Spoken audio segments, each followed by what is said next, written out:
सरकारमधून मोकळं करण्याची विनंती उपमुख्यमंत्री देवेंद्र फडणवीस यांनी पक्ष नेतृत्वाकडे केलेली आहे। या संदर्भात अधिक प्रतिक्रिया देण्यासाठी आपल्या सोबत स्वतः छगन भुजबळ जोडले गेलेले आहेत। छगन भुजबळजी, एबीपी माझामध्ये आपलं स्वागत। सरकारमधून मोकळं करण्याची विनंती करतायत उपमुख्यमंत्री देवेंद्र फडणवीस, काय आपली पहिली प्रतिक्रिया? त्यांना ते स्वाभाविक आहे, दुःख होणं किंवा त्या बाबतीमध्ये त्यांना थोडंसं आपल्यामुळे झालं का असं काहीतरी वाटत असावं। मला स्वतःला त्यांना सांगायचं आहे की आणि माझं संमत आहे की यश असेल अपयश असेल ही सगळ्यांची जबाबदारी आहे। ती काय एकावर कोणावर तरी त्याच्यावर ठपका ठेवणं हे काय मला बरोबर वाटत नाही। आणि दुसरं म्हणजे असं आहे की आता ठीक आहे, महायुतीचं हे जहाज थोडंसं वादळामध्ये थोडंसं सापडलेलं आहे। अशा वेळेला जे कॅप्टन्स आहेत त्यांनी ताबडतोब बाजूला होणे हे काही बरोबर होणार नाही। बरं, मजबूतीनं परत सगळ्यांनी एकत्र राहून येणारं जे विधानसभेची निवडणूक आहे त्यासाठी तयारी करायला पाहिजे। बरं, आता हे जे काही झालं नुकसान वगैरे काही झालं असेल बीजेपीचं एनडीएचं वगैरे, ते काही फक्त महाराष्ट्रातच झालं का? ते देशामध्ये अनेक ठिकाणी असं उलटपुलट सगळं उलथापालट झालेली आहे। त्याची सगळी जबाबदारी जी आहे ही केवळ फडणवीसांवर ठेवण्यात काही अर्थ नाही किंवा फडणवीसांनी सुद्धा ती स्वतःवर घेण्याचं काही कारण नाही आहे। माझं त्यांना एवढंच सांगणं राहील की ठीक आहे, तुमच्या या बरोबर सगळे मंडळी आहेत, सगळे आमदार आहेत, सगळं एकत्रितपणे मजबूतीने लढलं पाहिजे आणि हे सगळं अपयश जे आहे होणाऱ्या 4-5 महिन्यांनी होणाऱ्या निवडणुकीमध्ये धुवून काढलं पाहिजे। ते चॅलेंज जे आहे तुम्ही स्वीकारलं पाहिजे।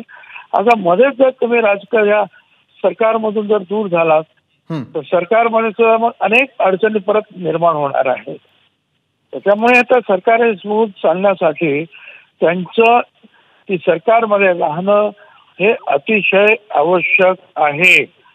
पुन्हा मी सांगतो, त्यांनी सरकारमध्ये राहणं, सरकार व्यवस्थित चालण्यासाठी सरकारमध्ये राहणं त्यांनी अतिशय आवश्यक आहे। त्यांनी सोडून जाण्याचं बाहेर होण्याचा अजिबात प्रयत्न करू नये आणि अशा प्रकारचा जो आहे मार्ग त्यांनी चोखाळता कामा नये। बरं, याच घटनेसंदर्भामध्ये पुढला प्रश्न तुम्हाला विचारतात एबीपी माझाच्या संपादिका सरिता कौशिक। सरिताजी, भुजबळजी, आपण म्हटलं की सरकार व्यवस्थित चालवण्यासाठी फडणवीसांचं असणं गरजेचं आहे, मात्र संपूर्ण जबाबदारी ही त्यांची नाही हेही आपण म्हटलं। ही जबाबदारी, कालच्या निकालाची जबाबदारी नक्की कोणाची किंवा असतात? असं काही एकच काही घटना नसते। आता अनेकांनी ज्या देशामध्ये सुद्धा मान्य केलेलं आहे किंवा या काही काही अडचणी झालेल्या आहेत, काही चुका झाल्या असतील, काही इन्कम्बन्सीच्या गोष्टी असतील। आता स्वतः फडणवीसांनी सांगितलं की कापूस आहे, सोयाबीन आहे, त्याच्यानंतर मी स्वतः मागे म्हणालो होतो की हे 400 पारचा नारा, त्या बाबतीमध्ये जे विपक्ष जे आहेत विरोधी पक्ष नेते यांनी तो प्रचार केला होता।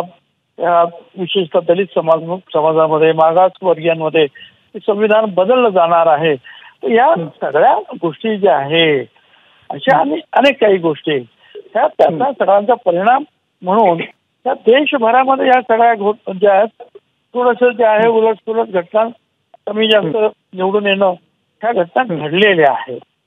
भुजबळजी, एकच कारण कधी काही गोष्टीसाठी आवश्यक असतं असं नाही, अनेक गोष्टींचा तो परिणाम असतो।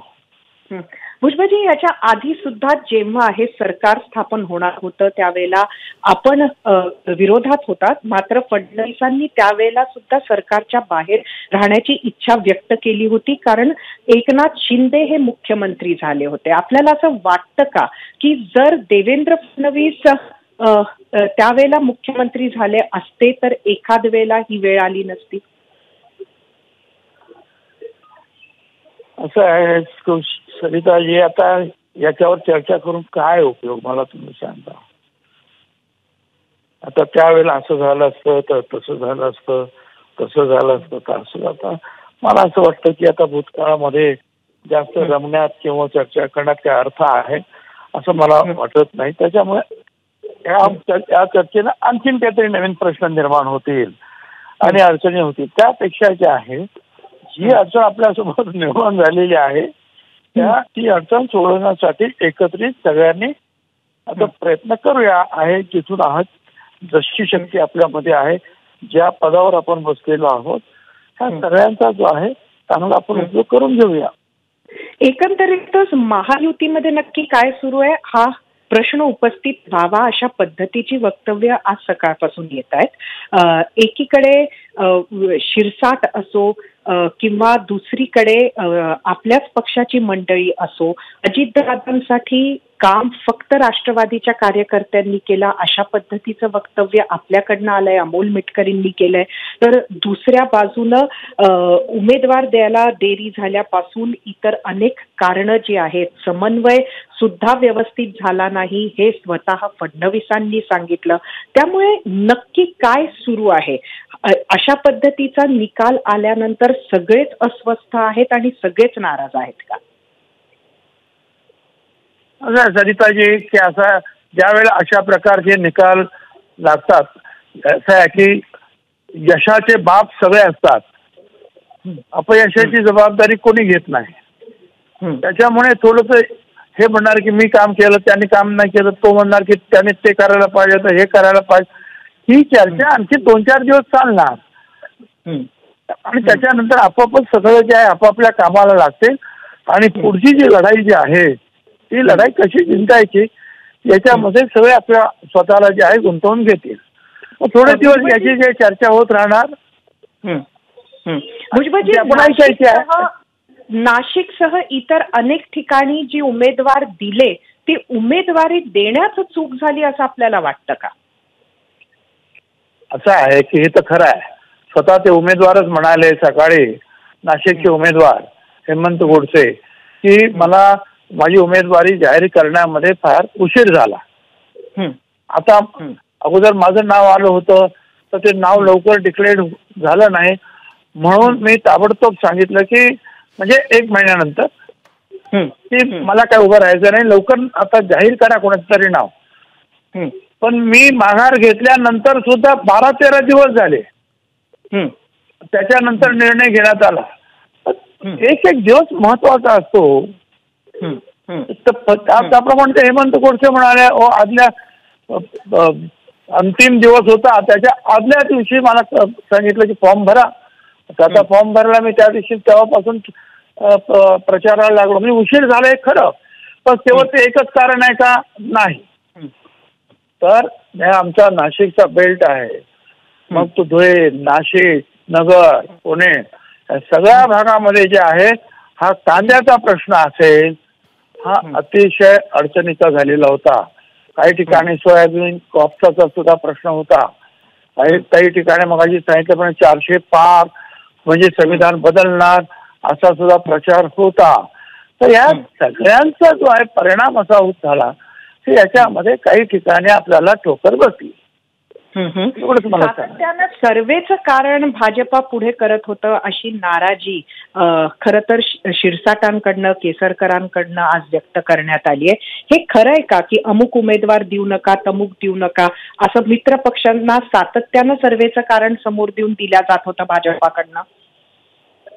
आता असं आहे की ह्या वरच्या पातळीमध्ये काय चर्चा होतात हे नेते, त्याच्यामध्ये काय मी नव्हतो.